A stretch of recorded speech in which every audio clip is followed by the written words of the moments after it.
नमस्कार, आप देख रहे हैं भारत एक्सप्रेस और मैं हूं आपके साथ आंचल मित्तल। बांग्लादेश की राजनीति में राष्ट्रपति मोहम्मद शहाबुद्दीन इन दिनों सबसे चर्चित शहरों में से एक है।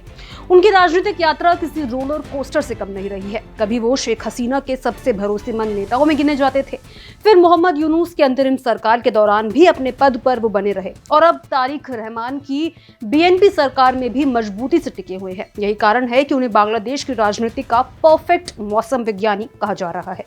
मोहम्मद शहाबुद्दीन का जन्म बांग्लादेश के पबना जिले में हुआ था। वर्ष 1971 में जब बांग्लादेश अपनी आजादी की लड़ाई लड़ रहा था, तब वो एक युवा छात्र नेता के रूप में एक्टिव थे।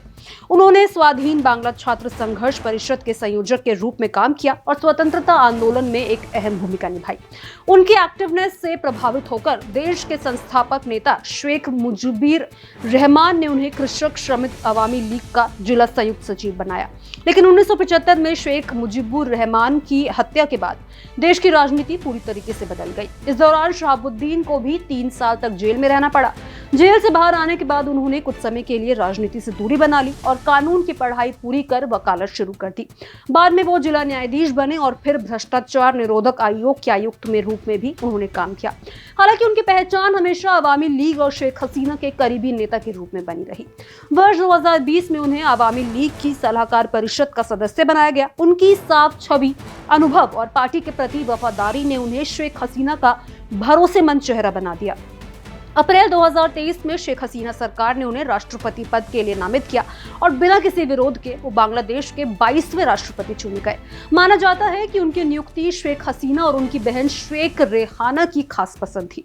लेकिन अगस्त 2024 में हालात अचानक बदल गए। छात्र आंदोलन के बाद शेख हसीना को देश छोड़ना पड़ा और मोहम्मद यूनुस के नेतृत्व में अंतरिम सरकार बनी। उस समय प्रदर्शनकारियों ने शहाबुद्दीन के इस्तीफे की मांग की, क्योंकि उन्हें हसीना का करीबी माना जाता था। इसके बावजूद वो राष्ट्रपति पद पर बने रहे।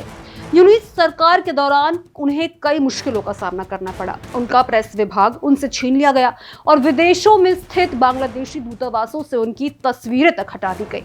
फिर भी वो हटे नहीं, क्योंकि उनके जाने से देश में संवैधानिक संकट पैदा हो सकता था।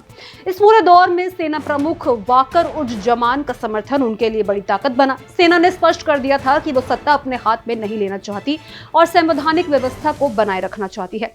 इसी समर्थन और अपनी राजनीतिक समझदारी के दम पर शहाबुद्दीन अपने पद पर टिके रहे। फरवरी 2026 के चुनाव में तारिक रहमान की बांग्लादेश नेशनलिस्ट पार्टी यानी कि बीएनपी ने शानदार जीत हासिल की। शहाबुद्दीन ने ही तारिक रहमान को प्रधानमंत्री पद की शपथ दिलाई। उन्होंने पहले चुनाव के बाद इस्तीफा देने का संकेत दिया था, लेकिन अब भी वो राष्ट्रपति पद पर बने हुए हैं। तो वहीं दूसरी ओर जमात इस्लामी लगातार उन्हें हटाने की मांग कर रही है। पार्टी का आरोप है कि बीएनपी जानबूझकर उन्हें पद पर बनाए हुए है, ताकि अवामी लीग को फिर से राजनीति की मुख्य धारा में लाया जा सके। तो वहीं मोहम्मद शहाबुद्दीन की कहानी बांग्लादेश की राजनीति का एक आईना है। स्वतंत्रता सेनानी से लेकर शेख हसीना के करीबी, फिर यूनुस सरकार की मजबूरी और अब बीएनपी सरकार में भी प्रभाव बनाए रखना, ये दिखाता है कि राजनीति में केवल ताकत ही नहीं बल्कि सही समय पर सही कदम उठाना ही कला में बेहद मायने रखती है। अब इसको लेकर आप क्या सोचते हैं, कमेंट बॉक्स में जरूर शेयर करें। इसी खबर पर तमाम अपडेट्स के लिए भारत एक्सप्रेस को जरूर सब्सक्राइब करें।